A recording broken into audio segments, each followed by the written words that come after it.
YouTube channel. I can't. It just says scheduled still.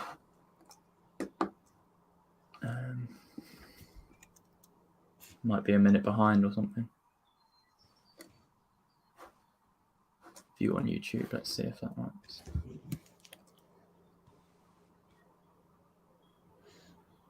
Ah, it's a different link.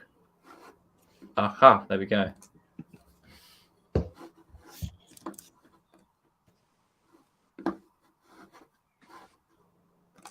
Okay. I think we're good. So we're live. We are live, I believe. Yes, I think so. Happy I hope day. so. Just now need to tweet that one out, and then we are officially full on live. Yeah. We got 3 watching, but that could be us. I don't know if you guys have got the tabs open. It's all a bit Just me, myself, and I. Oh, it's gone down to 2 now. Never mind. All right, let's just crack on anyway. Let's get that up. Okay, so hello everyone, and welcome to our brand new channel, Babbling Irons, with myself, West Ham Sloth, and Mike. How's it going? All right. So today we're going to be doing our West Ham awards for the 2021-22 season. We've got 10 awards to get through, and there's going to be some controversy, so please don't shout at us. We're going to do our best to, give you guys the answers you want to hear. But yeah, we'll get straight into the first one anyway. It's a pretty obvious one, pretty standard one that we're going to see. But that is Player of the Season. We'll start with you, West Ham Sloth. I think this one was pretty easy for me. I think I was talking to a lot of other West Ham fans and even people who, at the beginning of when Rice really started to perform, step up, there was a lot of people questioning whether he was as good as West Ham fans were saying. And, I'm touching 30, I'm nearly 30. And I remember growing up with when we had some top class midfielders. And for me, I said, people look back at Lampard and they look back at Carrick. And I said, he can do both. He just has a worse team around him. And this year, I think he's developed his game to a point where now people are really seeing why he is as highly thought of as he is. And I just think he's been fantastic this season. We can wind up all the Harry Redknapp cliches and old tropes as much as we like, but he is a Rolls Royce of a centre mid. Like he can drift past players. He's strong. He's in a 50-50. I never worry he's going to get cleaned out, but he's good in the air, and I don't think there's a weakness to his game. So yeah, for me, it was a really easy one. We've had some great players this season. Like I think Bowen would have been much higher in terms of contention if Rice wasn't just as fantastic as I think he has been this year. Yeah. What would you say Rice's best quality is as a midfielder? Because we often talk a lot about his athleticism. He's very good at bringing the ball forwards. But if you could pick one quality that he has, what would you say is kind of making him stand out at the moment? It's hard because I think he's just got his overall game has developed so much. And so when we're looking at picking out one particular asset, I think that's really hard. But for me, I think it's his ability to find space, and whether that's with a pass or whether that's just with a first touch that takes it past someone, I never worry if a ball's coming into him, he's going to miscontrol it. And, we've seen that for years at West Ham with certain centre mids, and even Song to a certain degree. Every so often he'd have a howler of a first touch and it'd just go about 5 yards away from him. But I think Rice's ability to just take a touch and find space is one of the best things for us, because it just relieves pressure. If we're on if we're under pressure, he wins the ball back. He can read an interception and bomb into some space, then pick a pass.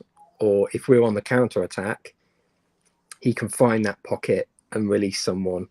So for me, it's just been that ability to find space that's been his outstanding feature this year.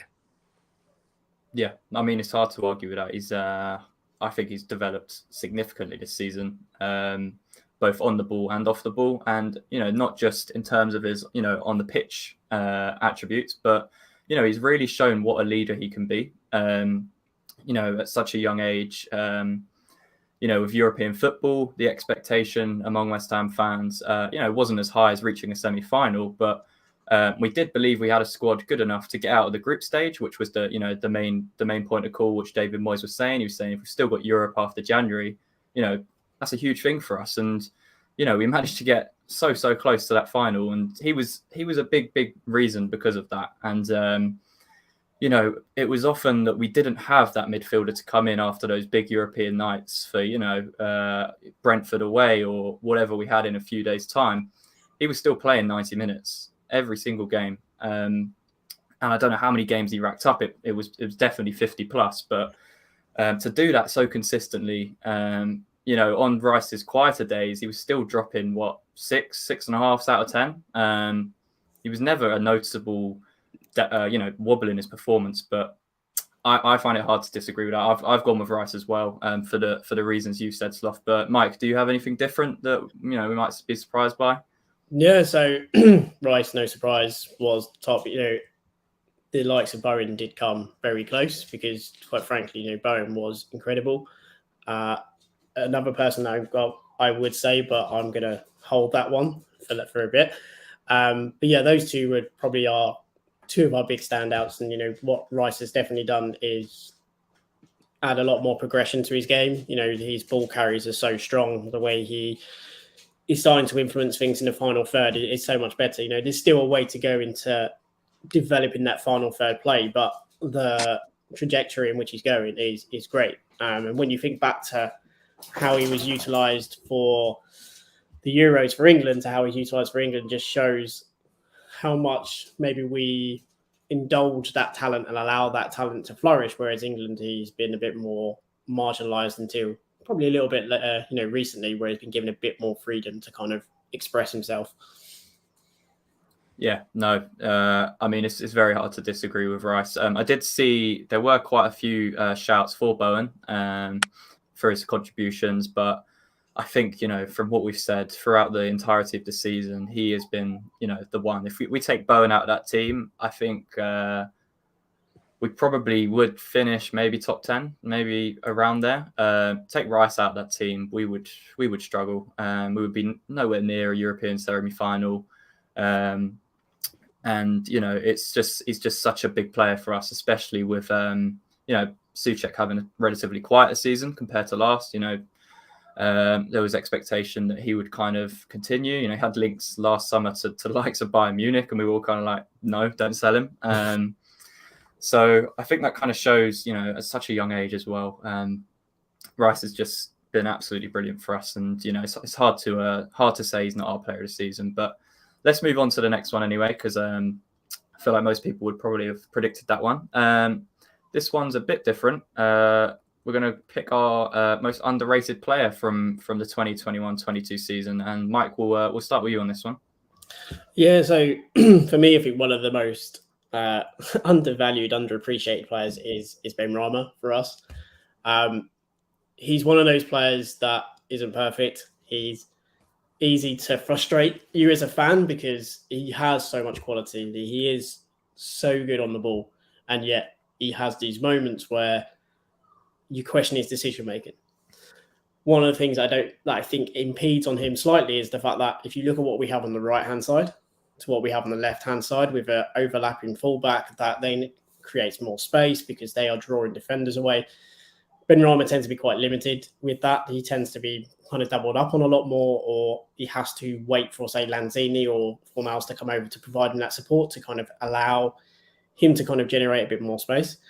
But all in all, he's got, I think it's 16 goals and assists over the course of this season.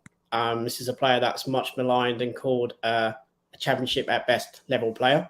And yet he's got 16 goals. There are top quality players, England internationals such as Rashford, who have struggled this season, who don't have those kind of outputs this season, that is.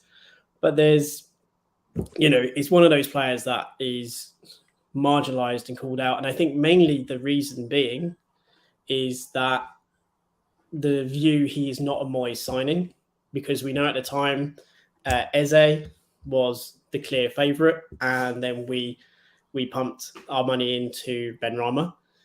And I think the way Moyes tries to draw performances out of him by being overly critical, something that he did with Arnautovic, but Arnautovic was really a bit, let's just say, he's the darling, shall we say, of West Ham fans.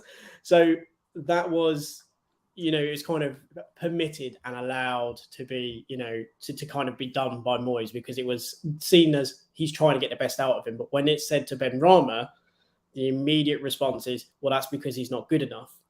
Whereas you can see that Moyes doesn't do that with other players. And it's not necessarily because he doesn't rate him. It's also because in his mind, that's how he gets performances, is potentially by, I need to antagonize him. I need to annoy him to get him to then up his game. So I don't think he is a bad player. I don't think he has a questionable attitude on the field in terms of work rate, because there's been a number of times when he loses the ball where he will work his hardest to get the ball back. And that's not a natural part of his game. He's developed that over the past year under Moyes. And again, without him, a lot of what we've achieved this season wouldn't be possible, because his goals and his assists have been vital. Let's take the game against Villa. The cross he put into Yarmolenko got us the goal that put us ahead before we went on to get. So, things like that, is that he's making game-changing moments, but we concentrate on the bit where he does a step over or he does a cross that kind of gets stopped by the first defender. And some of that is his fault, but some of it is also due to the system we have. And without him, we don't have a winger who progresses play. And as much as I love Bowen, one of the main criticisms you can actually put to him is he's not involved in possession. He's not involved in build-up. He doesn't actually help us retain possession. Benrahma does. That's why he's utilised. Same with Fornals, and that's why he's used. But Fornals has a fantastic work rate. It's a bit like Park Ji-sung in that whenever United had a big game and they needed to defend, he went left wing. And it's kind of that same dynamic that Benrahma comes in for those games where defending is not necessarily our priority. But yeah, for me, he is the underrated player, and I do think he's a bit harshly treated at times. Well, what about this, Mike? We've got a comment from E20 Zone TV. Says Benrahma is more of an inside forward. He's done well and gets scapegoated easily, but he deserves respect. Good luck on the channel, gents. Appreciate that anyway. But where do you kind of see Benrahma? Because in the systems we've played, whether that be a back three or the more traditional 4-2-3-1, where do you see him being at his kind of best position? Because we often see him play out on the left. Where he's done well. We've seen last season where he's played in the middle, take leads away, for example, and he's done exceptionally well there. So what is his best position? I think his best position is in that inside left side channel. So he's not really your traditional winger. He's not really an inside forward. He's that kind of hybrid of the two. So his best position for me is there because he can get in those half spaces.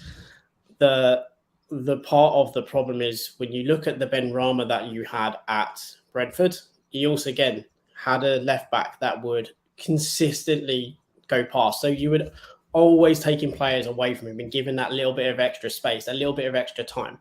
And it's not necessarily me having a pop at who does play left back, but it's just a clear distinction between how we play on the right-hand side and how we play on the left-hand side. And how when we build up from our left, we tend to have to have a player that comes in, and a nice kind of stat that kind of shows how much he has to cut, how much he cuts in, and how much he gets to the edge of the area and then crosses in. And it's one of the deep completion stats, which is his crosses, deep completions for crosses, and deep completions for passes, is where essentially he's on the edge of the 18-yard box and then playing passes in that kind of 18-yard area.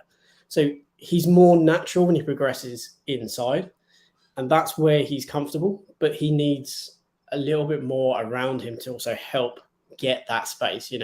He's not got electric pace, he's got enough, but he's got the pace just to that initial burst to get past the play. Doesn't necessarily have the pace then to sustain that kind of, space. Sure. But that inside channel is where I think he's better. Whether he stays there under Moyes is another question. I personally think we're going to look to upgrade, shall we say? Which, when you look at how he's performed this year compared to many others in his position, that's actually not an easy task. So, I think we'll probably look to try and upgrade, but it's important that whoever we do get in that position is very comfortable in possession, especially if we aren't changing our style in other areas of the pitch. Sure. You've made a very, very compelling case there, Mike. So I don't think many will disagree with you. I'll probably still get told I'm wrong. Slough, what about you? Who's your underrated player for the season? Mine's again kind of the obvious one, and I was to and fro and thinking, I wanted to pick Benoit as well, because I think a lot of the criticism he gets is undeserved, and Mike's just fantastically laid it out. So I've gone the easier route, giving myself less work, and I've gone with Dawson. Really? And I'm going to hold my hands up and say, first, like when it was announced, I thought this is a low ambition signing, and I was a bit critical. I thought we're not showing any ambition here, and you kind of look at him as the old school defender, and when we're looking at potentially signing someone like Aguerd now, whose game is totally different,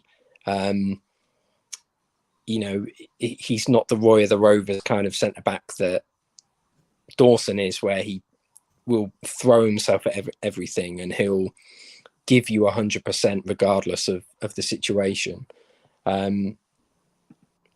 The way I think he's been underrated is in that initial reaction. So I held my hands up, I was part of that. But I think how he's not got an England call up is really where the crux of me picking him is, because I look at players like Ben White and even to a certain degree Maguire. People say, he's done well for England, and you can rely on him.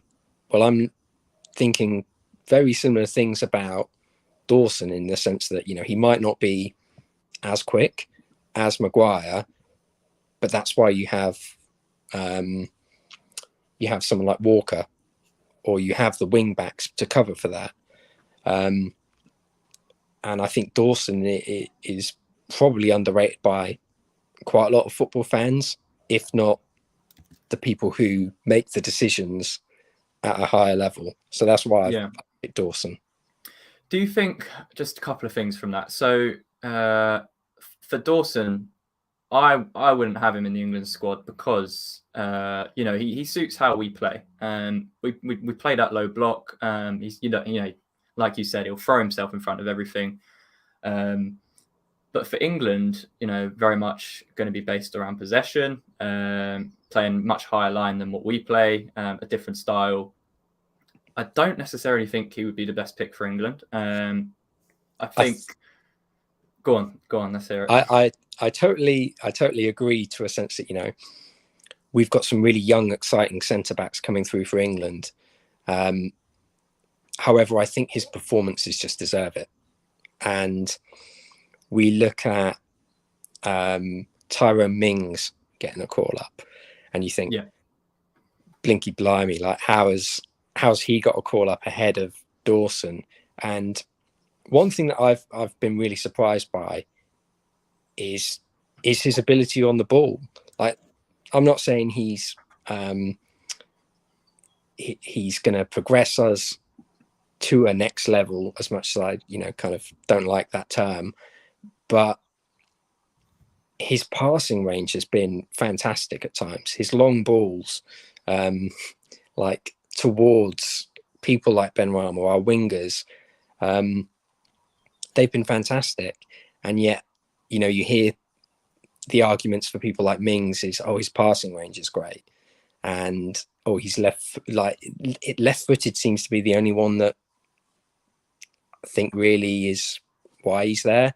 But then it's for me, it's if you're picking on performances, which Southgate says he does, I think you've got to have him in the squad, especially over someone like Mings. And even White to a degree. I know White is younger and he's that bit more versatile, but his performances haven't warranted it, in my opinion. He's good, but if you're picking on form, then, in the 90th minute against Italy, I want Dawson bombing towards something instead of Ben White. I want Ramos-esque. yeah. Yeah, I mean, fair enough. I mean, I just can't believe we're talking about Craig Dawson in England, to be honest. How has that happened? But it's a real conversation, doesn't it? And I was another who was, at the time, I refused to be objective. I just didn't want him at all, because I remember his time at West Brom. I remember him at Watford, and I always felt there was a ricket in him, much like how Big Ginge, he would put his head on everything. He'll put his body on the line from everything. But every now and then there's that 5-yard pass that he just doesn't do, which puts you in trouble. Or it's that slight moment where he doesn't go for a header and then Troy Deeney nips in and we lose a very comfortable 2-0 lead and go on to lose 4-2. It's those small, kind of moments in games where they just makes your heart flutter, and not for the right reasons. Yeah. And that's where I was when Dawson first signed. And, in fair play to him, he's made a lot of people eat their own words. And, I've stood up and I've said I was wrong. Fair play. He's done more than you can imagine for someone for £2 million. There's probably not going to be a better buy than that for us in a long time, to be perfectly honest. I think also, he was one of that back line that's pretty much played all of our games this season as well, playing through injury as well. I don't know if it was confirmed or not, but rumours that he was playing with injections a lot of the time towards the second half of the season. So, fantastic for us. Absolutely brilliant for 2 million, and completely exceeded what we all thought. So, it's a good shout. It's a good shout for most underrated. I've gone with someone who I think is underrated in terms of what he's done this season for West Ham, and underrated from West Ham fans. And that's Antonio.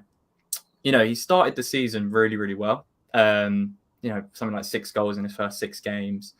He has played a lot of games. If you look at last season, the amount of injuries he had in and out of the team, and we were kind of thinking, how are we going to rely on this guy this season with Europe? He's also got Jamaican football as well. Jetting off there, a couple of times throughout the season. But he still managed to get like 13 goals, 10 assists in just under 50 games, which is, nearly a goal and assist every 2 games, which is pretty good. And he's definitely someone who I think suits how we play. And we have to be very careful with how we replace him in terms of how we want to progress, because for the past however many years, we haven't had that striker. We had Arnautovic, wasn't brought in as a striker, but, suited that role perfectly for how Moyes wants to play. Antonio is kind of similar, much worse technically than Arnautovic was, but that kind of player, that kind of caliber of player is exactly what Moyes will look for, and we should look for. So there's a lot of talent being thrown around in rumours and transfer news around who we should kind of bring in as that striker. But I think that's probably going to be our toughest signing this season is actually bringing in a striker who long term is going to fit Moyes' way of playing. and is actually going to dislodge Antonio from this team, because we've seen already the likes of Vlasic, Benrahma, they found it really difficult to get in this team. And it's going to be the same next season. No matter how old Antonio is, he is not going to bring in a striker straight away who he doesn't trust, and who he doesn't think can perform that role better than Antonio. And yeah, like I said, Antonio had a really good start to the season. Definitely dropped off in terms of numbers towards the second half, but still produced some really important performances for us. Sevilla at home absolutely bullied their defence. Some of their centre backs, linked with the likes of Chelsea, claimed to be these kind of massive, talents. And Antonio was up there by himself, and he really did bully them. It's been the same, throughout the season. He did it really well against City, especially the first half. So on his day, he is. It's hard to say on his day, but he's been really good for us. Don't get me wrong; he has his moments where we're all like, "What are you doing?" And you do get very frustrated with some of his decisions. But I just think he's been very underrated and gone under the radar from West Ham fans this season. As I mentioned before, at the beginning of the season, he was on fire. Broke the record for us in terms of Premier League goals, which people have probably forgotten about as well. But yeah, I don't know what you guys think about Antonio and how we kind of move forward with him, and looking to kind of replace him in the long term, because he is a very unique player, and he has a very unique style, which suits us well. But it's hard to kind of replace that, especially if we're looking for younger talent to kind of bring in.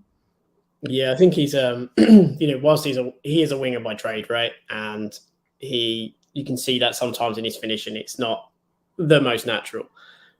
But he's a bit of a throwback player, He used to remember watching Christian Vieri when I was younger. No way he's in that league. But Christian Vieri was that type of player who just was a ball in a china shop, would bully players. He wasn't necessarily the tallest guy, but he would just bully and beat players up.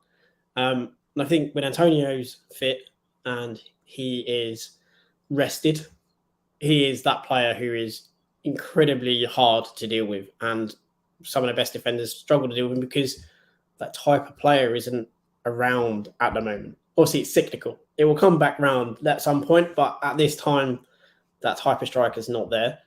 And I think our biggest thing is, if you look at the players that have been linked, Moyes is clearly trying to get variation in that strike force and in that kind of forward line. And I think that's the right thing, because we're not necessarily going to find an Antonio unless you're willing to go, say, to the Championship. Like Semenyo, kind of, for instance, is probably one of the closest you'll find. I know Sloth loves him. But, it's that those kind of players are a bit of a dime a dozen. There are some in bigger leagues, but again, they're less fancied because they don't necessarily score a lot of goals in most cases, because they're not really there for that, which is why, we need to make a decision this summer as to, do we want a striker to be a striker who's going to score goals and be essentially more interested in staying in that 18-yard box? Or do we want a kind of a false nine? Or do we want a player that's going to, run laterally across the pitch to kind of work the channels? These are the questions that we need to ask ourselves as to what type of striker do we want. But also it's then, what is Moyes looking to do? I think that's the hard thing to put your finger on, because when you look at all the striking targets, there's obviously all trade-offs to all of them as to if you play them, then certain things are going to have to happen around them. But it's working out what we want to play. I think what's clear is we don't want a proper target man centre forward, or at least a player that has that kind of mentality of, I'm going to stand here, you can play off me, but I need support. That's why Allaire failed, because we didn't get players close enough to him.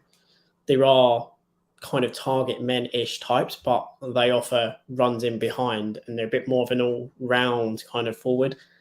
So I think it's where we go as to who do we want and what style Moyes wants. And I think the smartest thing for us is to look for variation in the market, because it can allow us to, over this season, develop a newer style of play without Antonio, which is obviously going to come in the next, I believe, 2 years. He's got 2 years left in his deal. So in the next 2 years, arguably, is he going to get his contract renewed?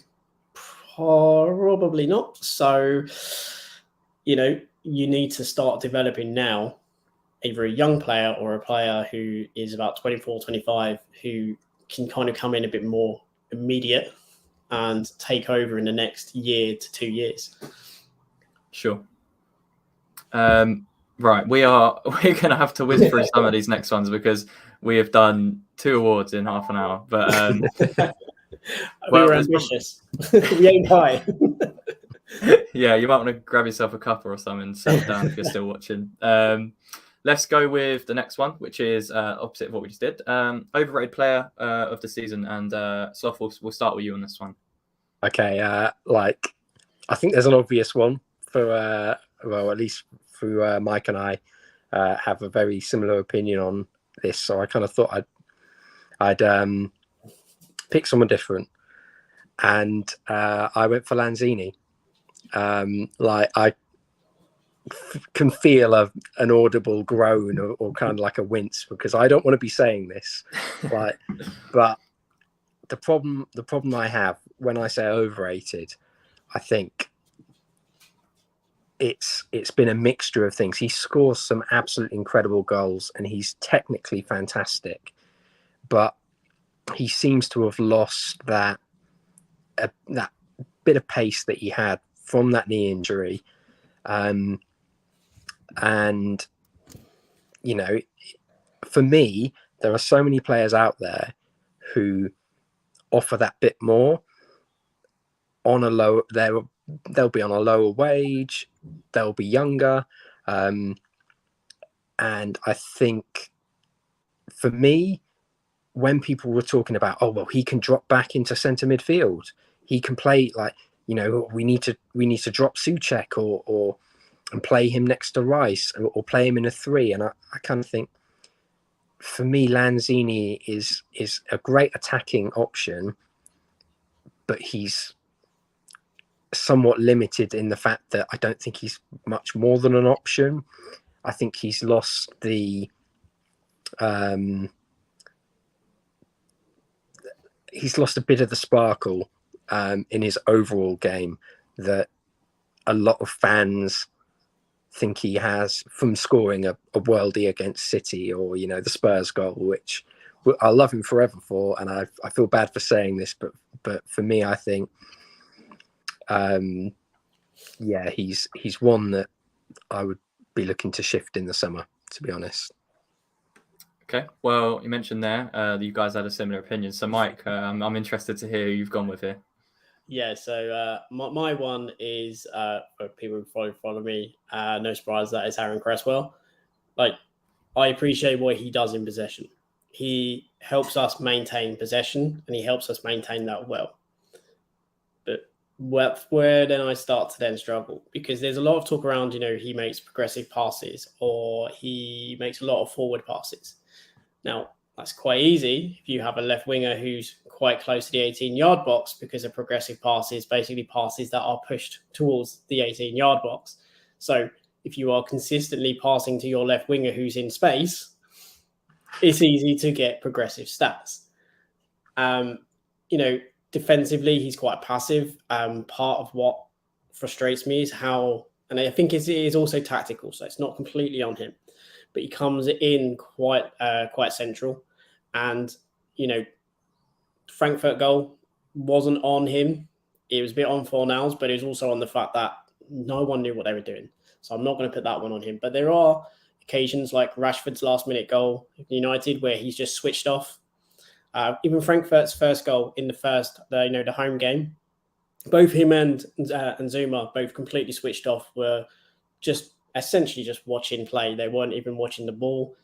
When the ball spilled out, I think it's Kamada just ran in and just tapped it into an empty net off of a shot. So, it's those moments of concentration that kind of wind me up quite a bit. And the taking 10 hours to take a simple throw-in is another one. You know what? No, let me just stop you a second, Mike, because that is the biggest thing. Not even with Cresswell, but with us. Our throw-ins are absolutely awful. I've never seen a team be this bad from throw-ins, and it's every week. I sometimes feel that we know when they're doing the hand signals and they're kind of waving like that. What they're actually doing is waving the opponents to get back into position, and then we'll take our throw. But yeah, Cresswell, I did back when he first kind of signed those early years. I really, really did appreciate him as a player. I thought he was really good. I believe he still has moments, but for me, when you look at what we have on that right-hand side, it's what I said at the time when we had Fredericks playing right back, and there's a lot of calls about how good he was and how he's been underrated, or how people... The point is that as soon as we got a right back like Soufal, immediately the response was, well, he can't play again. And then once Johnson was finally allowed minutes, well, he doesn't play over Johnson.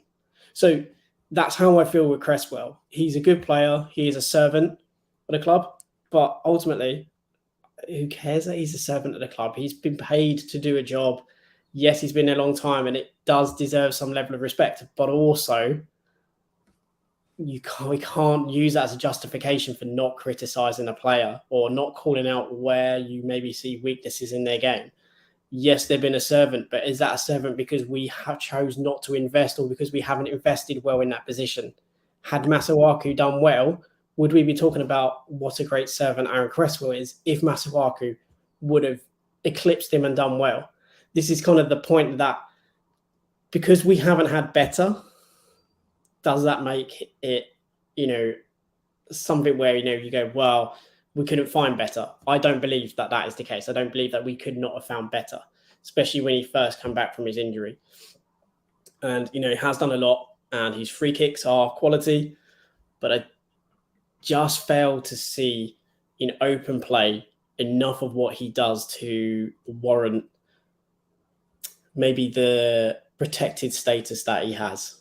And even I have players that I'm quite protective over, but I will still openly criticise them if they're not performing. And Fornals is one of those that I'm quite protective over, because I was really supported him when he first signed for West Ham. And, when he came good, the few that did, were able to do the Jamie Clarkson smug face because he was like, we told you so. And it's just that, but I will still criticise if he's not doing things right and he's not playing well, then you call that out. I think Cresswell's maybe a little bit protected. I understand why people do protect him, but there are things in his game that infuriate me. And I'm not even going to talk about the 2 red cards that he suffered. I would say suffered. We suffered. He earned. Yeah. I'm just going to leave it there. It just winds me up sometimes. I mean, no, mine was Cresswell. So it looks like we're all kind of on the same wavelength with that. And I think things like set pieces kind of overrule or overshadow the kind of player he is. Like you mentioned, great servant, but if we're looking to progress as a club, especially with the way the game is going with fullbacks and the way teams are playing and how good offensively and defensively you have to be in that position now, we need to look to improve, and we should do this summer because Masuaku will probably leave. Cresswell will be nice to have, in the squad with Conference League, but we definitely need an upgrade on that left back. I totally agree with that. And I think as well, right? He has a role. He isn't going to be important in the dressing room, but he's 32 in his last year.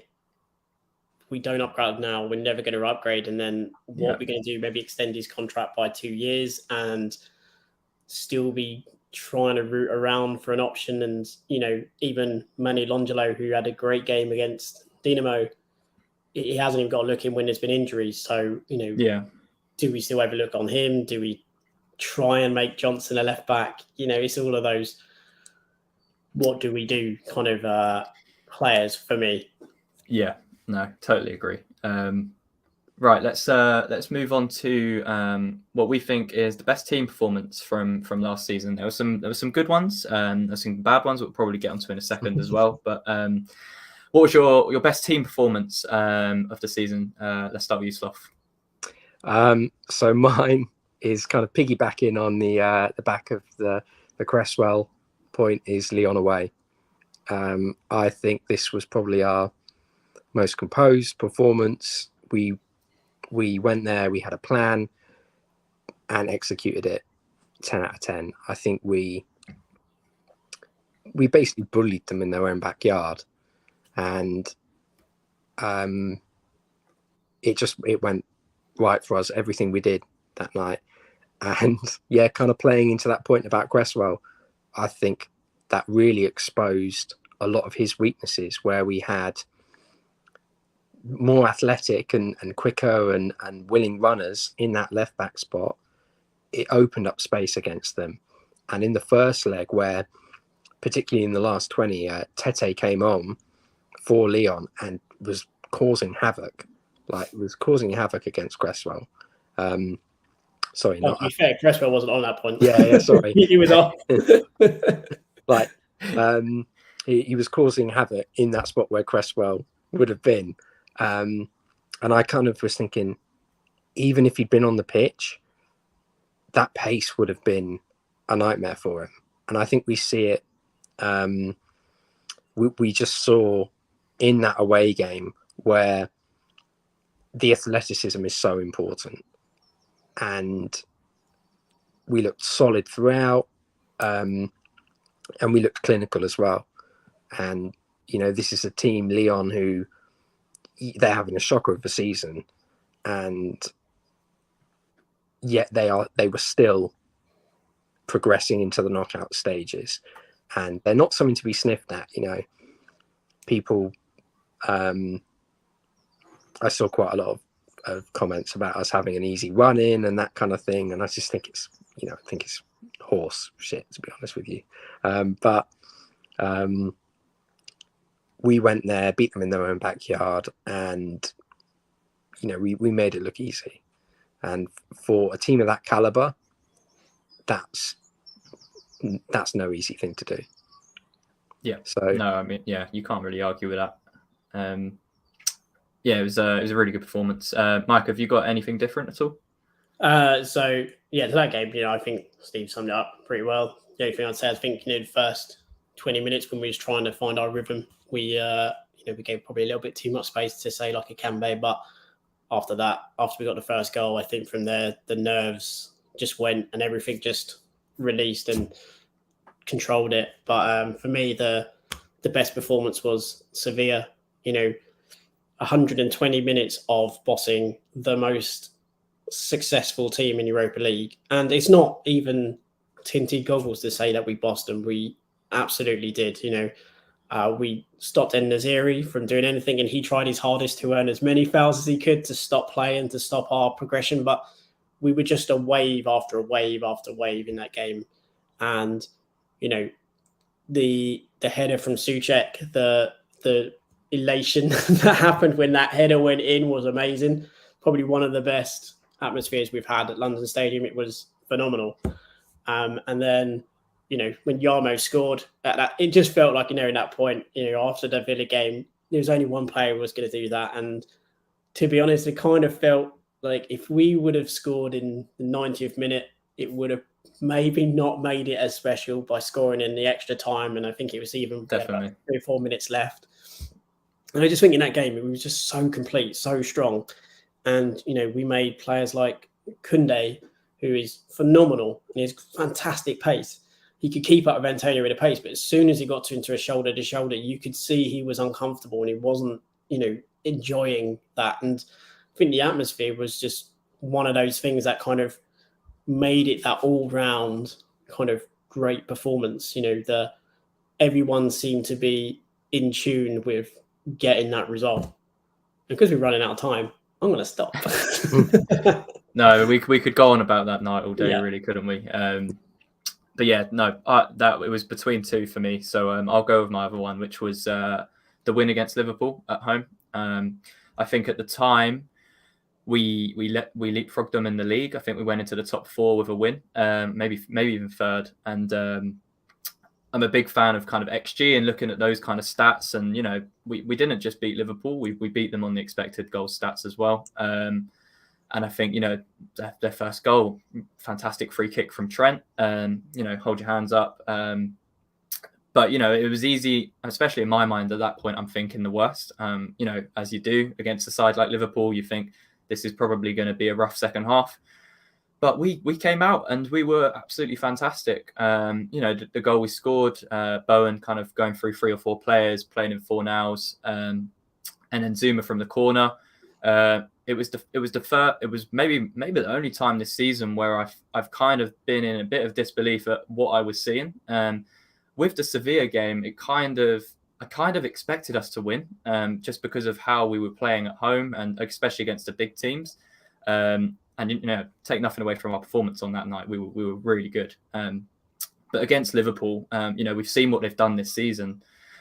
Lost 4 games, maybe 4 or 5 games this season. Got to the final of pretty much everything.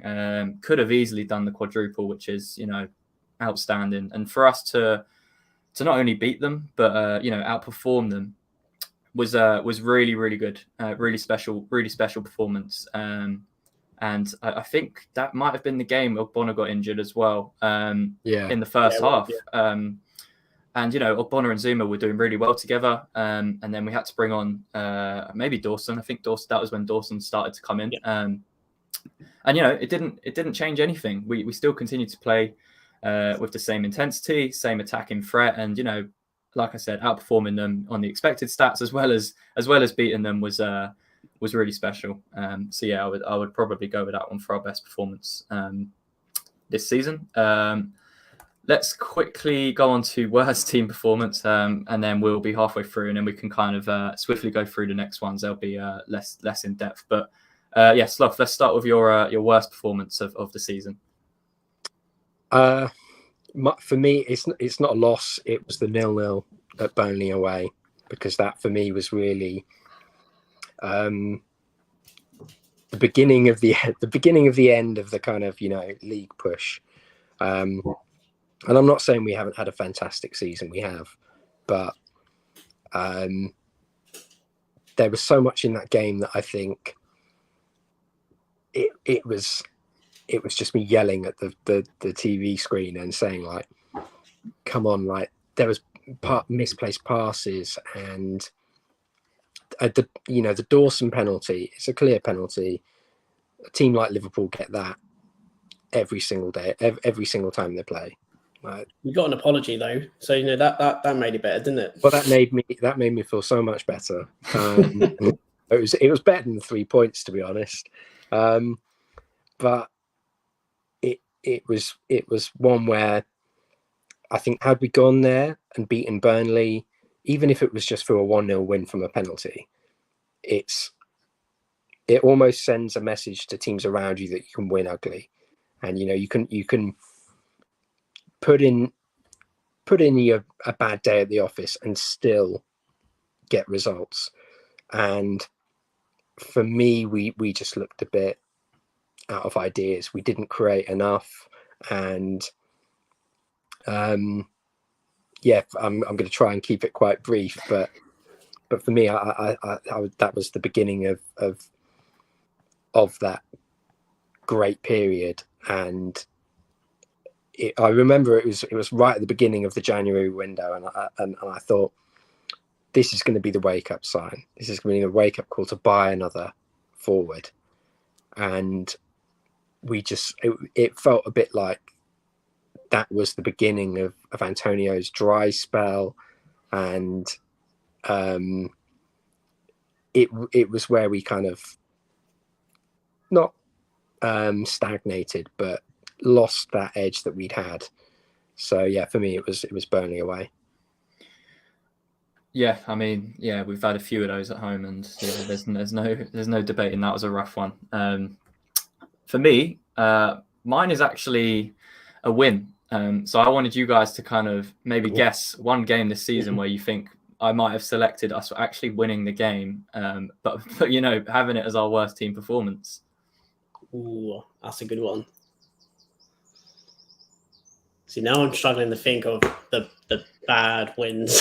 The horrible. Burnley in my brain now, so I'm like, It's probably you'll kind of go, oh, it makes sense for what I've picked, but you might also think, well, why have you picked a win? I was going to go with it. It's Kidderminster FA Cup. Yeah, that was painful. We were very, very close to being absolutely humiliated. They outplayed us. They should have scored 2-3 goals. I know we made a lot of changes, but the team we had out was it was a strong team, and the panic set in at half time when Crow was hooked. You know, we brought Rice on, and you know, again, the man we've mentioned as our player of the season saved us big time. You know, scoring right at the end of 90th minute, and then ours as well though. Oh, you got to get Pablo in there. Sorry, I should have started with Fornals' contribution, really, shouldn't I? But yeah, then you know, Bowen in the 120th minute as well, or whoever it was that scored. You know, I just think that would have been absolutely, you know, catastrophical. To be honest, it would have been absolutely humiliating for us if we'd have lost that game. And it's only because of two very brief moments throughout 120 minutes that we actually went through, and you know, saved ourselves from losing to someone like Kidderminster. You know, no disrespect to them, but you know, we should, even with the team we had out, we should be winning that comfortably 4-0. Yeah, that's my pick. Mike, I don't know what you've gone with. Oh, mine's Brighton. Nick, you don't need to say any more than that. Fresh on the mind, that Brighton. one. You just pick whichever one, the home game, the away game. Painful. Yeah, I mean, no, so it's fresh on all our minds, that away one. Exactly. So we don't need to go into detail, but okay, we're halfway through these awards anyway. So let's get into the more kind of rogue ones, a bit different. So let's go with your guys, you know, surprise player to come out of the 2021-22 season for West Ham. And Mike, we'll start with you again. Yeah, so for me, it was Dawson. You know, he had a good first season. The question was, could he continue that again? And, you know, against the odds, he had multiple defensive partners to kind of deal with, changing from a 4 to a 3 in a couple of games. Again, we've already kind of said, allegedly playing through injury and with an injury as well. So, yeah, it was a surprise because also he came quite, you know, at times was quite expansive in his passing as well, and was kind of making these, you know, elaborate diagonal passes, which is something that we don't tend to do very much of, which if you want to be a good teams are able to make those passes quite often to stretch teams and just to change the orientation of play. But he really did do well last year, and, you know, was a goal threat for us. Could have had more goals than what he did, but you know, he's earned, you know, respect from people, and, you know, people like myself who were not keen in the slightest for him to be joining. You know, he's earned a lot of people's respect, and, you know, Ballon Dawson has been the name put out. You know, it's the interesting point will now be whether he sees himself staying over this year, because obviously there are rumours about he wants to maybe go back home and go back north. So it'd be interesting to see where he lands as to once the pre-season ends. It would be a shame now if he did go, because he has been such an important point in our defence for the past 2 years. Not by design, more by, you know, because of an opportunity, but he's grasped it with both hands and, you know, really shown to be a better player than what he was at other teams, where he was clearly part of entire times. Let's be honest, times he was part of the issue as to why they weren't great, but also obviously a symptom of not having that confidence affected him as a player. But yeah, that's my pick. You know, I think he's certainly surprised over both seasons and has been a surprise player for us. Sure. Yeah, I mean, there's, again, no arguing with that one, really. No one kind of expected Ballon Dawson to be parading around East London. But Slough, what have you gone with? Any different to Mike? Yeah, my one it is one that pains me to say, really. I've gone with Souček. No, I've gone with Dawson. No, I've gone with Souček, and I am going to kind of caveat this with the fact that I think he's been let down, like really let down, to be honest. But I think he's been really disappointing this season. I will say that I think our really poor recruitment has been a big reason for that. You know, the guy is putting in a shift every single game. And I know people talk about his passing. They talk about, you know, sometimes his poor aerial like his headers don't go to our players, and they'll criticise that. But I think he doesn't ever give anything less than 100%. And for me, that is one of the things that really that's a real bugbearer for me when a player doesn't go out and give everything. And I think you can't accuse Souček of that. But the fact his form has so dramatically dropped is a real worry. And I think part of my issue with that is the poor recruitment that I mentioned, the fact that we don't have someone to come in and take off the burden of being a big physical unit, to win knockdowns, to get across the pitch. And, you know, I love Noble, but he's not going to win a 50-50 with someone like Fabinho. He's not going to win you a game by, you know, throwing himself at a header in the 90th minute or something, especially if it's against a big centre back. We need to be building around players like him. Yeah. And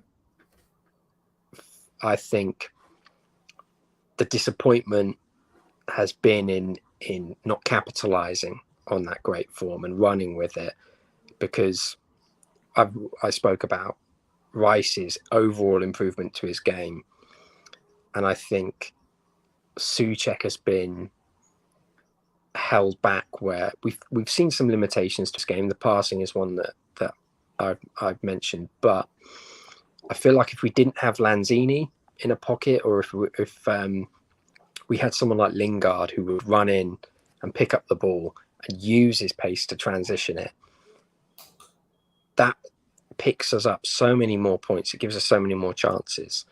And the reaction online to stuff about his contract is probably playing into him being my selection. But yeah, for me, I think it's been my kind of most surprising player of the season, and it's not, you know, it's with a heavy heart that I say that. So yeah, no, I've gone with Souček as well. You know, from being such an important, you know, player for us last season, to being pretty much a shadow in kind of the way we play this season. I feel like he goes missing a lot, and it doesn't help with our transition, because Rice is often the one that's got to pick up the ball, got to bring it forwards. And I kind of think to myself, you know, where's Souček? You know, he's kind of just there, but he isn't making that impact that we need. Which is someone like Basuma. If he were to come in, you know, he's gonna make such a big difference to that team. It's very unlikely we'll sign him, but that kind of player will really take this team up a notch. And, you know, Souček as a squad player would be really good. Yeah, he's definitely been a surprise this season. The one thing I will say to that, though, so I do like Basuma, and he will improve us in possession on the ball and will help us progress our play. But he doesn't bring goals. He doesn't bring that defensive solidity at set pieces, or that threat at set pieces. So that's the thing that I think, while Souček has been disappointing, in particular to last year, possibly because we have maybe, it's going to sound terrible, but we've indulged Rice's talents a lot more and given him more freedom, that Souček has been a player to suffer from that. Whilst they kind of find some sort of equilibrium, which they didn't really find over the season. You know, any midfielder we bring in, the trade-off is that we are going to lose that combative person who will put his head into every situation in the middle of the pitch. We are going to lose that another piece of height at a set piece, which cost us in one of the games, which just later in the season, I think just before we played Frankfurt. So I can't. It was Arsenal, yeah. Arsenal, yeah, where, you know, that lack of height massively impacted us. And, you know, he does those dirty things that gets no praise. Mm-hmm. There are a lot of, you know, there is a lot of limitations we've seen, but it's those dirty aspects of the game that people don't like, which he does so brilliantly well, that we are going to miss when we bring someone in. And also, he does all those dirty things but then also scores goals. Yeah, So, Yeah. I think it's a weird duality of a player. I think part of the reason that I picked Lanzini earlier as someone that I would move on. Yeah. And I think people are ignoring the fact that if you have a Basuma, you can play a 3 in midfield, or what you can do is if you have 20 minutes left against Burnley, you can throw on Souček. You can take off an attacking midfielder. You could take off Fornals, and you completely change the dynamic of the game. You're able to combat those kind of big Burnley centre backs and the physicality they have. I know Burnley are gone now, but you can combat that physicality, and you have someone who's going to throw themselves at a ball. So I think we need to start looking at athletic players, bigger players, and for me, seeing him regress has been a big sign of just where we need to take that next step and look to be stepping up in recruitment. Yeah, no, definitely a position we need to look towards. I mean, we can say that for pretty much every position. I think there's not really a position other than maybe right back where we're not kind of desperate to improve. But yeah, let's move on to.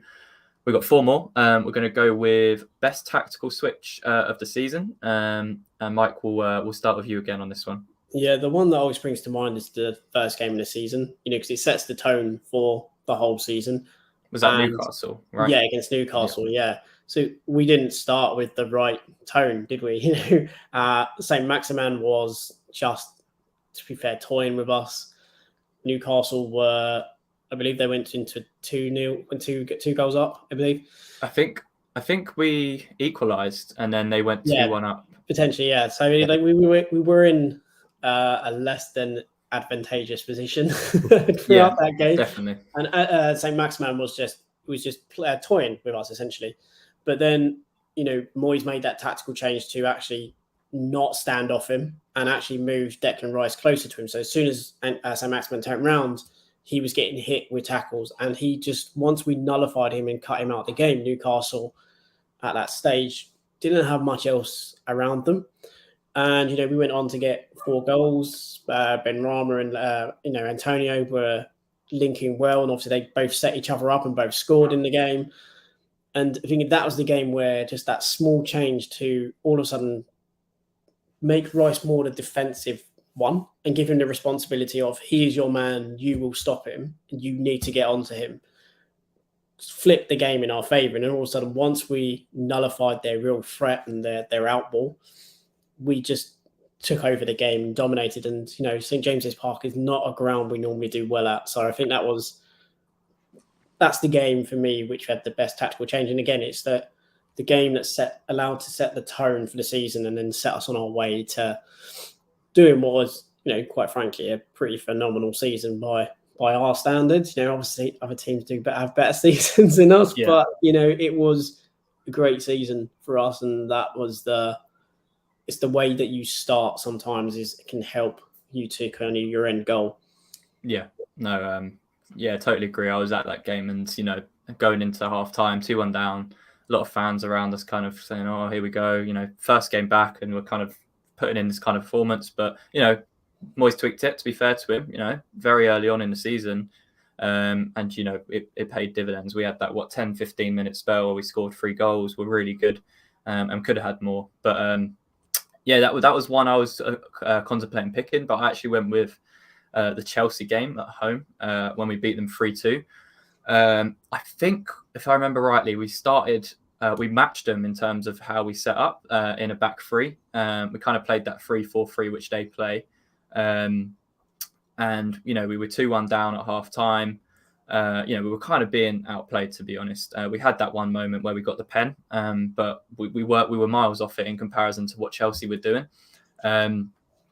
But in the second half, I think we kind of brought Lanzini a bit deeper back in terms of the midfield 3 with Souček, Rice, Lanzini, and kind of made it more crowded in there around Jorginho and Loftus-Cheek. I think they had on the day. And then what that allowed was a lot more space for the likes of Bowen to cut inside. Those kind of pockets from the inside forwards were there. Lanzini was getting on the ball more. We were able to retain possession a lot more. And, Moyes noticed that. Fair play at half-time, brought Lanzini deeper. I think we had a passage of play on the right where Bowen eventually ended up scoring from. And then, again, I think we had another injury in the second half where we had to bring on Masuaku or someone else, maybe Fornals, and go to a back four. So again, we had to switch it. Fornals came on, and Masuaku, another sub who came on for Ben Johnson, who got injured as well in the first half, ended up scoring. So a period of 2 or 3 changes from Moyes. 2 of them being forced, another one being his own back against someone like Chelsea, who were unbeaten at that point. We're looking really good, really solid. People were kind of saying they're the team to beat. And that kind of subtle difference made a huge impact on the game. And that's kind of why I've picked that one. And that's the one that's always stood out for me this season as being kind of the best in-game tactical switch from Moyes. But Sloth, I don't know if you've got anything different to those. Yeah, I mean, I picked the tactical switch of moving Fornals into the middle, and I've chosen that for the Leicester game, where I mean we do have a good run of results against Leicester, but I think for me we started that game so well. We started so quickly, and I think we got 2 goals in the first 20 minutes, and they were good quality goals, but also we had a plan and we stuck to it. And when we talk about switches, I think Fornals had been playing on the left the game before, and he came into that middle area and he looked fantastic. I think he got a goal and an assist that day. And Leicester had absolutely no answer to us. We won 4-1 in the end, and he even made substitutions towards the was it 70th minute, and Antonio got 2 before. I think it was 2-1, and then he got those 2 in about 10 minutes of each other, and it just completely killed the game. And for me, it was the composure that we had, and it showed that we had depth as well. We moved Fornals into the middle, had Ben Rama out on that left, and we just looked so much more comfortable than I would have thought against a team who, in everyone's minds, I think, when they started the season, they were looking at a top 4 push, or they were looking, people were talking about Rodgers. I'm not a big Brendan Rodgers fan, but they were talking about him, leading them towards this top 4 finish or pushing for something more. And we just tore them apart. Yeah, no, definitely agree. So it's interesting that, our 2 of you guys' picks actually came in our first 2 games of the season as well. Don't know if that's a good thing, whether we haven't had many more towards the end, but good picks all round. So we've got 3 more. We'll kind of whiz through these next 2, and then we'll go into the last one in a bit more detail. But let's start with you, Sloth. Easiest game we've had this season. I think this one is this one's pretty unanimous. We can move through this quickly. It's the Norwich away, isn't it? Yeah. Yeah. I mean, like I could look at the fixture list and just go, yeah, that's 3 points. And I love Norwich as an away day, but we just went there and we weren't even troubled. I think they had so little in terms of threat, and we Ben Rama looked great that day, and again, when I just look at the fixture list, I think, okay, we're going to get 3 points there, and I think even at one point people were chanting, "Can we play you every week?" So that would be bliss, really. Yeah. I mean, we can't disagree. There's never been an easier game really than Norwich. I always kind of see that as the 6-pointer. So it's a shame they've gone down, but it was by far the easiest game we've had. Got to a point where not even really celebrating the goals. It's kind of a half-hearted, get in, move on. Fans, it's not nice to be hit that hard throughout the season consistently, and we're kind of laughing about it, which again is a bit harsh because it's someone's club, isn't it? But it was just one of those days where you just go, the performance from their players is not a reflection on their club; it's a reflection on their players, and their players just weren't good enough and didn't even try to get close to us, and that is where it became laughable. And the score in itself was, it could have been more. How do we try to get out of second or even third gear at times? So it's not a reflection on the club of Norwich, but it's more a reflection on their players. It was just laughable, the effort that was put in. I think the one reason we can kind of laugh at we've seen it ourselves. It's just I mean I remember the Denver Bar season, and I think we've been in these positions where we've been hurt, and we've also just been in against Reading.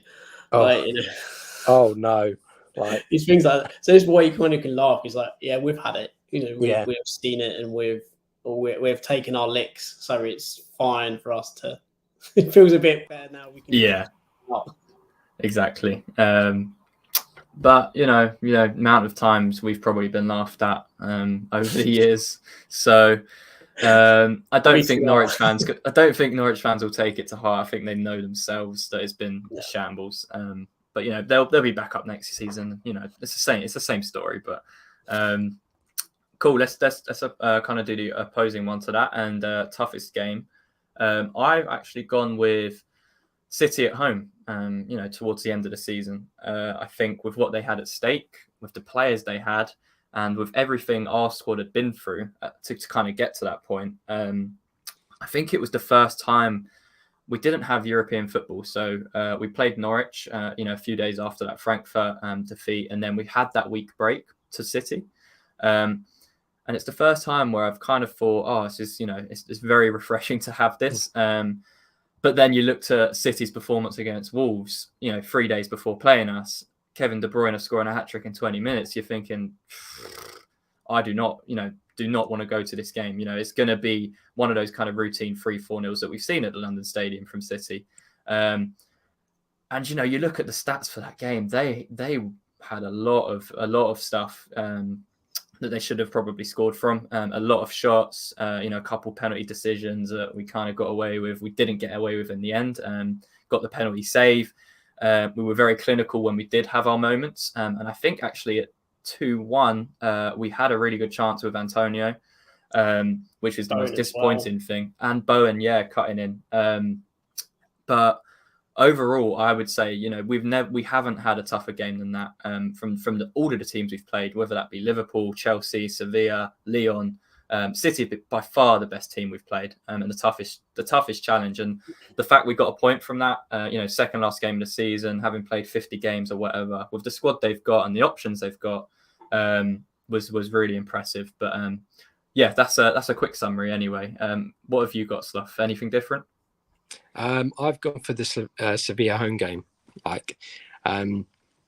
We were just talking about the positives of it and just how good the performance was, but I really think you can't undermine the fact that Sevilla they're winners, and that's what they do. To quote Mr. Moyes, but they I think it's something like they hadn't lost to an English side, and we were just bang up for it, and we won it. But I think we were made to work. We bullied them, and we deserved that win, but they still made us go that 120 minutes for it. And I think that's where, to put a positive spin on this question, I think the great teams make you work for the win.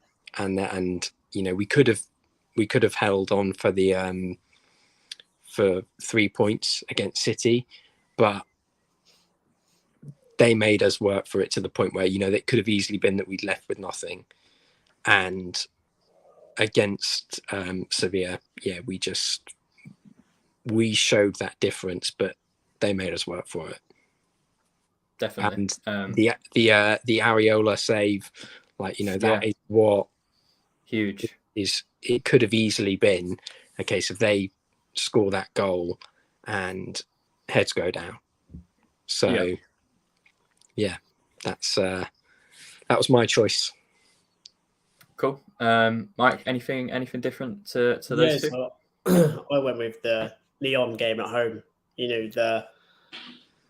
We struggled at times to kind of contain Ndombele. And I think we gave them too much respect in the home game, and we allowed someone like Ndombele to get on the ball. And he, in those first early stages, after the game, there was a lot of talk about how great he was. But, I remember quite vividly there were quite a few points where his control was heavy and the ball was there to be won, but we were so deep that we weren't able to get onto them to kind of nick those and then start a kind of a counter. But what also didn't help was obviously the red card. Harsh or not, it doesn't matter. You give a ref a decision, that's your fault. You made that choice to do that. The ball was going away from goal. You've put your arm on the shoulder and you are the last man. Harsh or not, or whether it's, you believe it's a foul or not, it doesn't really matter. The moment you do something that gives a referee a choice, a decision to make, that's on you as a player.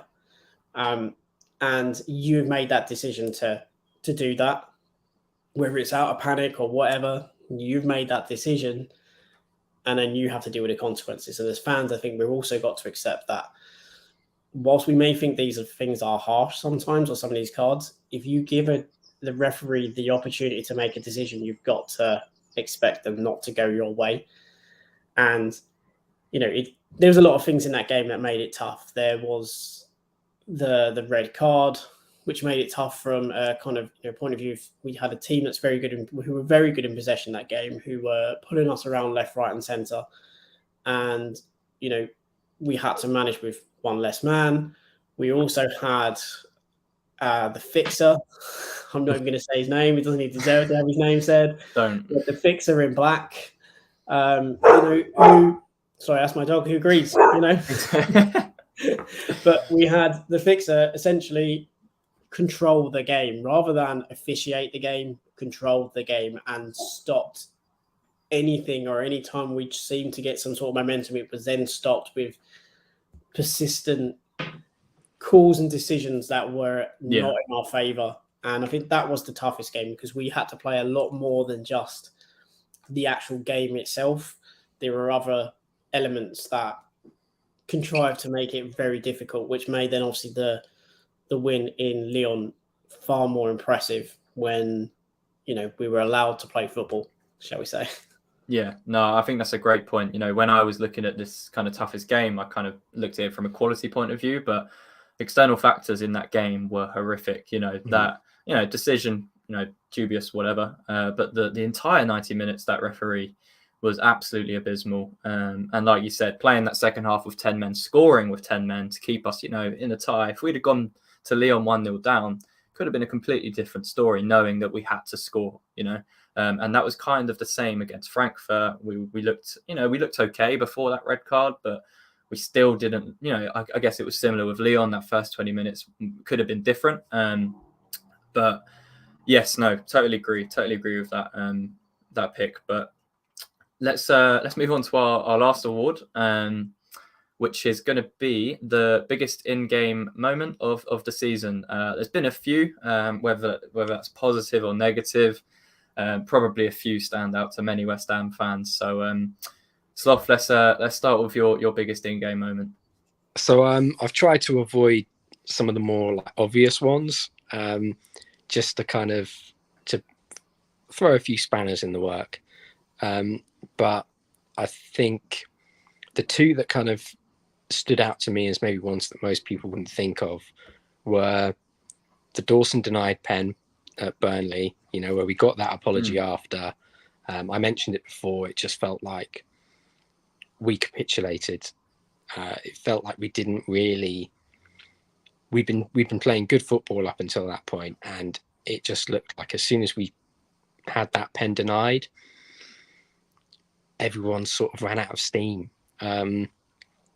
And the other moment is the Fornals miss, the one-on-one against Liverpool at Anfield. Now, that is a bit of a harsh one, to be honest, because, he could have easily scored that, and that kicks Liverpool into the next gear, and they go on and score 4 or 5. But just from how not easy the chance was, but just how clear and obvious it was, and how little he had to do, that is a real disappointment. I think, again, we're talking about the margins in points, and we looked at, the importance that 3 points could have got us again in the Europa. If we picked up 2 extra points against Burnley and maybe a point against Liverpool at Anfield, just the confidence that gives you going forward is priceless, and that's 3 points on the board already. Could be huge, and that's the difference between Europe and Europa Conference kind of thing, which I'm delighted we're in. But yeah, I tried to pick 2 that were a little bit different. So yeah, no, that's I completely forgot about that Dawson pen. I was actually at the game, so it was completely upsetting to me. But yeah, I just remember even thinking that far away that surely that's a pen. I remember it went to VAR and still didn't get given. Like you say, that 2 points against Burnley could have been a difference. I know we finished 3 points behind United in the end, but that's definitely a big shout. And that, I know, on the theme of Man United, I haven't picked this one, but let me start with you first, Mike. What have you gone for your biggest? Because you know what I'm going to say. Yeah, there's 2 moments, right, that quite ring true for West Ham fans as the what if moment. One of them being Areola's save. Had he not made that save against Sevilla, would we have been able to have kept ourselves going to go on and win that game, and then obviously had that brief hope that we may have a Europa League final had we obviously done ourselves justice against Frankfurt. Yeah, that save was pivotal. But the one is the last minute penalty. Someone missed a West Ham. The guy's not missed a penalty in however many years, and he just puts it out at the most beautiful height for the goalkeeper. And I'm not even blaming him because he came on cold. That was a tactical decision by the manager, which he also held his hands up and said, "You know what, I got it wrong." The funny part is, had that goal gone in, held a tactical genius. Mark Noble missed a West Ham, but also it's the significant swing in points as well. But I'm not gonna. I know some people have gone back to, if Mark Noble hadn't missed that penalty, it would have been in Europa League. That's just not true. There are many other moments throughout the season. Yeah. We've made the point about the Burnley game. That game there against Brighton, conceding to 10 men when we were 3-2 up, when we were also 3-1 up at that point at cruising. As soon as they got the goal, we panicked. We went to a back 3. No one seemed to know what they were doing. There have been loads of moments throughout the season where we can point to and go, that cost us Europa League, and that one cost us Europa League. And I think there probably are about 4 or 5 games where we can actively say, had we not made those decisions, we probably would have got the result. The VAR one is a big one because, getting an apology afterwards, well, what good is Doesn't that? help. You've admitted fault. Now, arguably, with VAR and so on, it wouldn't be a surprise if at some point teams try and contest what happens with that and try and Yeah. legally try something, because let's face it, if say the shoe was on the other foot and that was Burnley and that gave them a penalty which won the game, which could have kept them in the Premier League, that decision, that mistake, and the mistake that they've admitted to would have cost them next season in excess of 100 million quid. Yeah. So it comes to a point where that those processes need to kind of improve, but that's for this conversation for another day. But there are so many moments throughout the season that have impacted us. The Mark Noble one, it was just that one of, there was excitement as he was coming on, because it's Noble, it's a penalty. This is going to be amazing. The roof comes off, everyone will be ecstatic, it's Noble. And then it didn't happen. We didn't get that fairy tale end to that game. And it's just over the course of the season, it's one of those points where you look back on and go, had that gone another way, that result would have put us, given us an extra point. It would have removed 2 from United, would have potentially then, another game in the season, we may have got the extra point we needed. Even again against United again, the away game, the last minute switching off from Cresswell. 2 of those games we should have probably drawn against United. Had we drawn those 2 games, we would be sitting in 6th, they would be sitting in 7th. It's just as simple as that. It's just those moments that can change a game. There's so many from this season, I think, to really call upon one. But I think I'm going to go for the positive one, right? I'm going to go for the Areola save, because Noble's given us so much. And I know I've kind of rubbished the servant conversation earlier, but I don't think he deserves that to be his defining moment of West Ham. Over this season, he's had other points where he has done well for us. So, let's go with the Areola save, because that changed the game. And I think that also released a little bit of tension in the team, because it was something they just felt then that we might be able to do this. And then, what happened in that game then become a massive moment for us, because we just knocked out the unbeatables essentially in Europa League. So for me, that was probably the biggest moment, because what it went on to give us on that night. Yeah, no, I mean, the thing with what happened with Noble, people will look at that as being kind of one of the defining moments because of what it meant. And it was actually because, United were the team that's pipped us to 6th. And, both of those games, Lingard scoring, 87th minute, Rashford, 94th minute. It's 2 moments where, that home game against United, we didn't deserve to lose that game. And away, I don't think we deserve to lose it. We didn't deserve to win it, but I don't think we necessarily deserve to lose that either. And people will look at that as the kind of determining factor. But we're actually, you look at our season, drawing at home to Newcastle, drawing at home to Burnley, losing to Leeds, losing to Brentford, those kind of results, they're the kind of results Arsenal didn't produce. I think they lost to Brighton at home towards the end of the season, but they were kind of the team that were consistently winning against the teams that they should be beating at home. And they had the 2nd or 3rd best home record. So, I don't think it's fair to pinpoint those kind of moments as why we didn't get Europa League, because there's so many different factors. We've still got Conference League, still going on that European tour. So, we can't be too disappointed. But my one was, again, I mentioned it before, Rice. It was Rice's goal against Kidderminster. I just think, we could have been a team that, beat Liverpool, beat Chelsea, beat Sevilla, beat Lyon, but lost to Kidderminster.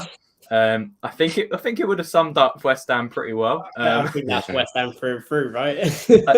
Now I'm thinking of it. Maybe it would have been better if we did lose that game, just so we can have that kind of story of getting so close to a final of Europa League, but then going out to the FA Cup in that way. But I think that's just because it saved us from humiliation, to be honest. That's why I selected that one. But yes, that's the end of the awards. We only went half an hour over what we predicted, so not too bad for our first show. It's been interesting with the picks that we've had.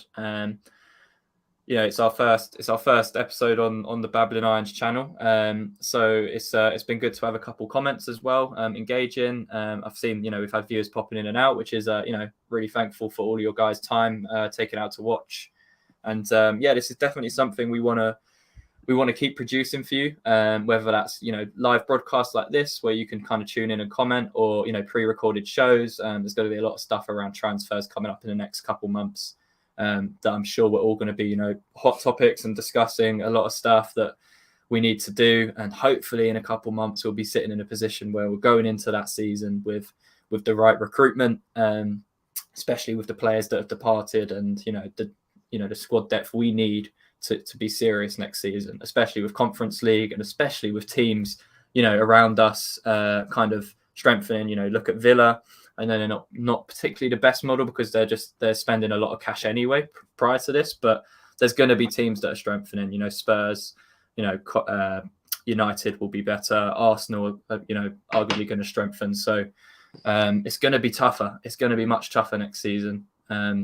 So we've got a big transfer window ahead, and we're going to be discussing all of that throughout the summer, and hopefully we can get some of you guys involved as well.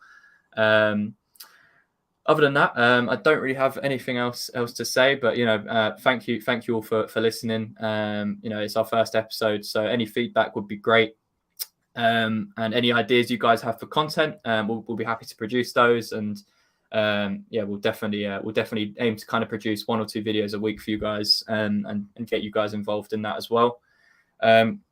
Yes, thanks, Lof. Thanks, Mike. Thanks for the time, and thanks for your kind of awards. I think our next video we're going to do kind of an overall season review, looking a bit more in depth at kind of each kind of month and how it kind of went, and kind of the big points and factors throughout those in a bit more depth. And hopefully we can, you know, have some more success next season, but we'll see how it goes this summer. But yeah, any last words, boys? No, just, you know, echo what you said. You know, cheers, guys, for listening. What we'll try and do, or what I'll try and do as well, is I'll try and put up some kind of suggestions for, you know, players that we can look at over the summer, and some kind of small little scout report pieces as well. So, you know, we'll be adding some content, and tonight we'll be doing that. So I'm going to add a kind of list of 7 left backs. A couple of them we've been linked to already. So I've kind of done a review on a couple of players we've linked to, and, you know, some players that I believe we should be looking to, whether they are deemed ambitious or not, is a question. But, you know, I'm going to kind of put those up, and we're going to kind of go through arguably all the positions we need bar attacking midfield, because I think we know who we want as attacking midfielder. Of the goalkeepers, we're going to have the 2 that we have. And, you know, right back, I think, is pretty much safe, regardless of Soufal saying, hopefully, see you next season. Yeah, exactly. So last prediction. So if we do that, okay, prediction for next season wholly depends on our recruitment, but we should be getting to the latter stages of Europa Conference. I think that should be our minimum aim. I would even be willing to sacrifice league position to go all out in the conference. But again, we have to essentially consolidate on where we were. We have to really be kind of looking to finish 7th again. I think that's our new benchmark. Next season, I'm not going to refer to look where we were 2 years ago, because look where we are now.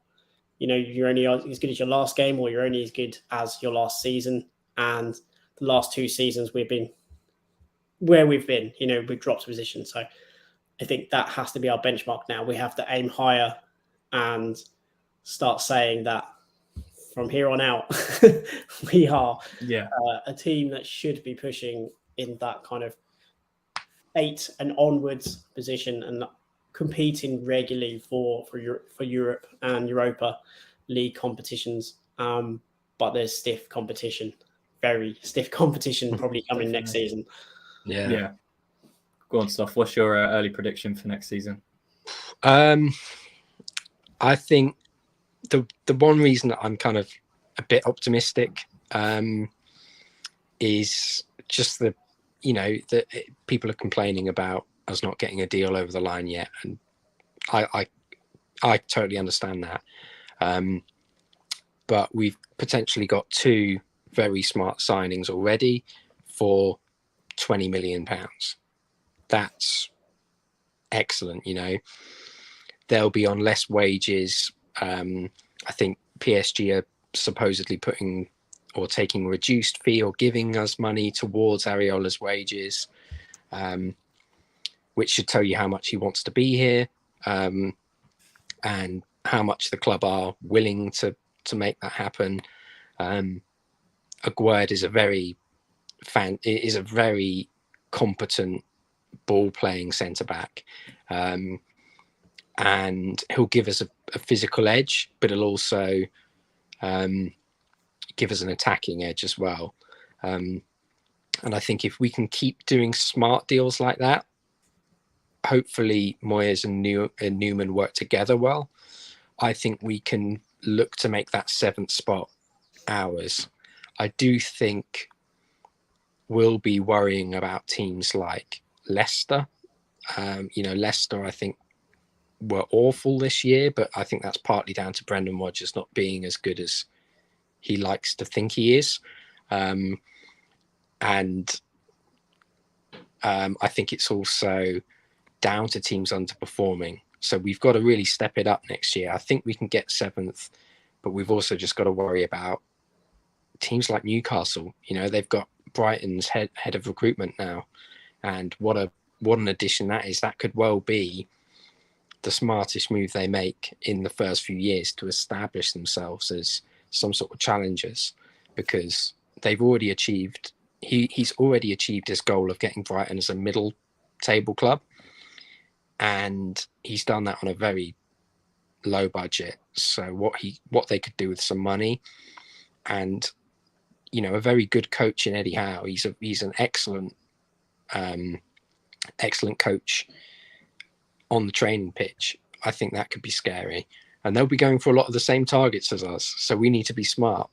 So I'm going to go 7th or 8th, and yeah, as Mike said, I'd take us progressing in the Conference League over that 7th spot, because I don't know if you guys know this, is if you win the Conference League, do you go up into the Europa? Is that Europa League? Yeah. I couldn't remember if they were still doing that for the Conference League or not. Yeah. But, I'd 100% take that. So who wouldn't have silverware over a league position, right? Exactly. Yeah, exactly.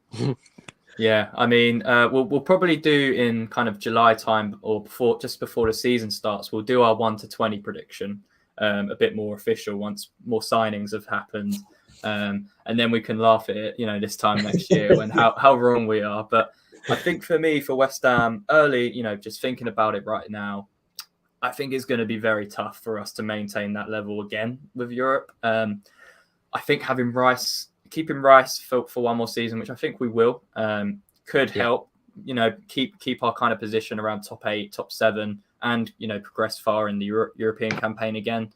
But I think we will struggle. I think it could be wrong in a couple of months if we make the right signings, but based on kind of previous experiences, I don't think we're going to make the signings we need necessarily to kind of compete on both ends, to the extent that we need to. I know we did it this year, but I think we got relatively lucky with injuries. I know we had Ogbonna out for the season and Zuma and stuff throughout long periods, but all it takes is Rice getting injured, Bowen getting injured for a long time, and we would have been in trouble this season. So I think early prediction, I'm going to go 10th or 9th in the league. And I think we'll do okay in Europe. I think we'll probably get to around the quarterfinals. We should get to around the quarterfinals anyway with the squad that we do have. But I don't think it'll be a spectacular season. And then I think, sorry to be pessimistic and end it on that kind of note, but I think this is the last season for Rice. I think, we've kind of used him as much as we can, and we can only go so far right now for where he needs to be in his career. So that's kind of my early prediction. But yeah, we'll do a proper video on that in a couple months before the season starts. Yes, thanks JL for that comment as well. And yeah, we'll end it there, lads. Just shy of 2 hours, so not too bad. That's because West Ham are massive, and there's so much to talk about, boys. That's why. Exactly. We could go on all night. Yeah, thank you very much for everyone joining in, watching as well. I didn't say that, so yeah, I don't want to seem like the smug rude guy. So thanks. Yes, no, yeah, really appreciate all you guys' support already. We know we've got some decent subscribers and decent following on Twitter, which I'm going to plug right now for you guys. So if you don't follow us on Twitter, make sure to go check us out at Babbling Irons. Like I said, we're going to aim to produce 1 or 2 videos a week for you guys, especially with the transfer rumors coming up. News is going to come thick and fast, and we'll be sure to discuss all that. And these guys have really good knowledge across Europe, so all of those kind of targets you want to know more about, Sloth and Mike will be able to provide in-depth analysis, and you can really understand without just watching a YouTube compilation what kind of player we're approaching this summer. But yeah, as I said before, thank you all for listening. Make sure to tune in probably at the weekend. We'll go through that season review in a bit more detail. But yes, thank you for listening, and we'll catch you on the next one. Cheers, guys. Thanks a Go lot. on your irons. Yeah, go on your irons.